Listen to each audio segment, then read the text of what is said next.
বাঁশদ্রোণী ঘটনা চোখে আঙুল দিয়ে দেখিয়ে দিয়েছে এখনো পর্যন্ত সজাগ নয় রাজ্যের পুলিশ প্রশাসন। দিনে দুবার ব্যবহার করো স্টপেজ ক্রিম আর নিজেকে রাখো evergreen কেয়াশেড aroma therapy stoppage cream আর খুঁজে পাও নতুন আমিকে। একটা প্রাণের বদলে ফিরল প্রশাসনের হুঁশ। কিশোরের মৃত্যুর পরদিন সকাল থেকেই তড়িঘড়ি শুরু হলো রাস্তা মেরামতির কাজ। সরকারের টনক আগে নড়লে হয়তো বাড়ির ছেলেকে অকালে হারাতে হতো না একটা পরিবারকে। মৃত ছাত্রের বাড়িতে এখন শুধুই শূন্যতা আর হাহাকার।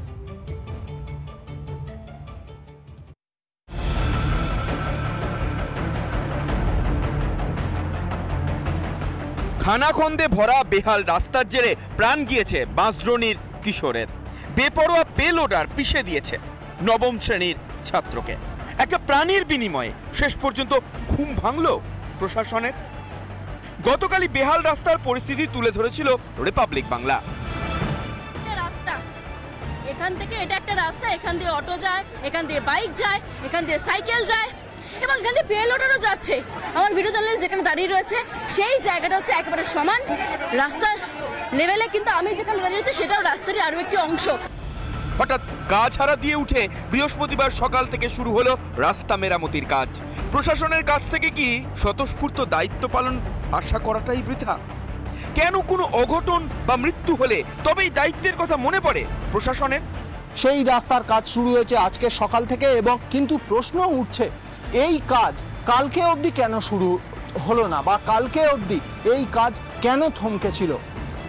তাহলে সরকারি পরিষেবা বা প্রশাসন সজাগ হতে, প্রশাসনের কাজ যে কোনো কাজ শুরু হতে মানুষকে প্রাণের বলি দিতে হবে, প্রশ্ন উঠছে স্বাভাবিকভাবেই। এদিকে রিপাবলিকের সঙ্গে কথোপকথনে রাস্তার বেহাল দশাকে এই দুর্ঘটনার জন্য দায়ী করলেন ঘাতক পেলোডারের মালিক। রাবিশটা ফেলেছিল কেউ সর্বশেষ দিকে, এবার উঁচু ছিল, হাইড্রা নিয়ে আসছিল, একটা ছেলে আসলো আর ওই একটু গাড্ডা ছিল, কাপ হয়ে যাতে হয়েছে, মানে যে সিঁড়িটা গাড্ডা ছিল সে করেছে, তখন কাপ হয়ে ওই বুমটা যেন ঘুরে গেছে, কাছে কাছে দাঁড়িয়ে ছেলেটা মানে ওটাই চেপে গেছে। যদিও বাঁশদ্রোণীর সন্তানহারা পরিবারের জন্য দেরি হয়ে গিয়েছে অনেকটাই। প্রশাসনের কোনো উদ্যোগই তো আর ছেলেকে ফেরাতে পারবে না। ছেলেকে নিয়ে অনেক স্বপ্ন বুনেছিলেন বাবা মা। প্রশাসনের গাফিলতি তাদের সেই স্বপ্নকে সত্যি হতে দিল না। চলে গেছে, ঘরটা কত সুন্দর করে দিয়েছিল, এই ঘরের মধ্যে থেকে পড়াশোনা হবে না বলে মা ওখানে ঘর করে দিয়েছে, যেন উপরে ঘর পড়াশোনা সেটাই হলো না, সে আমাদের ছেড়ে চলে গেল। একটু ব্যাগের কাজ করে এইটুকু করে ওকে পড়াশোনা করাইছে, কোনো সব খাইতে কষ্ট হলে পড়াশোনায় কষ্ট করায়নি। গত বছরও বেহালায় দুর্ঘটনায় ছাত্র মৃত্যুর পরই ট্রাফিক সুরক্ষার কথা মনে পড়েছিল প্রশাসনের। একটা করে দুর্ঘটনা ঘটে, কিছু নিরীহ মানুষের প্রাণ যায়, আর তারপর জেগে ওঠে প্রশাসন। এটাই যেন দস্তুর হয়ে গিয়েছে বাংলার। আর কত মৃত্যু হলে কর্তব্য পালনে তৎপর হবে মমতা বন্দ্যোপাধ্যায়ের প্রশাসন? রিপাবলিক বাংলা। বাঁশদ্রোণী থানায় অবস্থানের পর গতকাল সকালে গ্রেফতার বিজেপি নেত্রী রূপা গাঙ্গুলি। পুলিশের কোনো অভিযোগ, এফআইআর অবশ্য ধোপে টিকল না আদালতে। গতকাল বিকেলেই জামিন মঞ্জুর প্রাক্তন বিজেপি সাংসদের।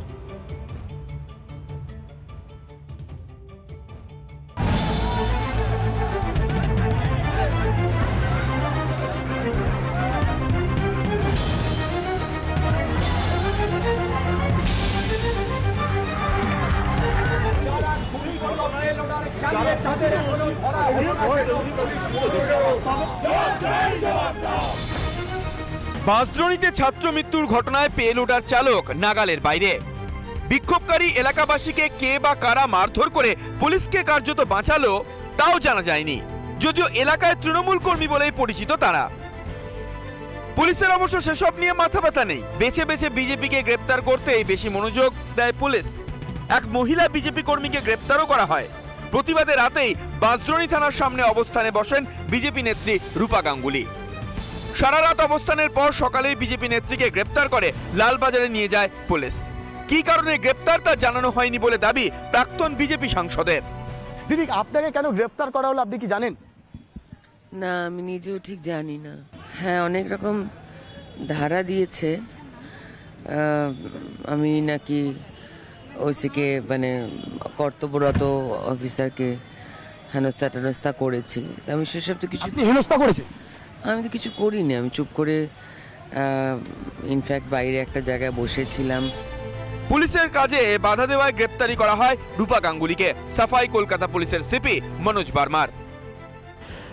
माननीय सांसद रूपा गांगुली वो जो है थाने में आई, उसके बाद में वो वहाँ पर धरने पर बैठ गई थी। उनको काफ़ी जो है रिक्वेस्ट किया गया था कि ये गलत है, डिमांड भी उनकी गलत थी, प्लस वो जो धरने पे बैठकर जिस तरीके से थाने के काम में उन्होंने बाधा देने की कोशिश की, तो फिर उनके अगेंस्ट में भी केस करके उनको अरेस्ट करके कोर्ट में प्रोड्यूस किया।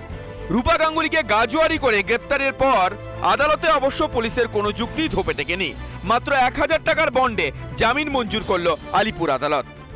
এই যে সরকারি প্রসিজিওর, এই যে পুলিশের এত প্রসেস, এত ব্যবস্থা, আজকে যা দেখলাম, এর কি সিকি ভাগো নিয়ম মেনে আরজি করে মেয়েটার সঙ্গে করা হয়েছিল।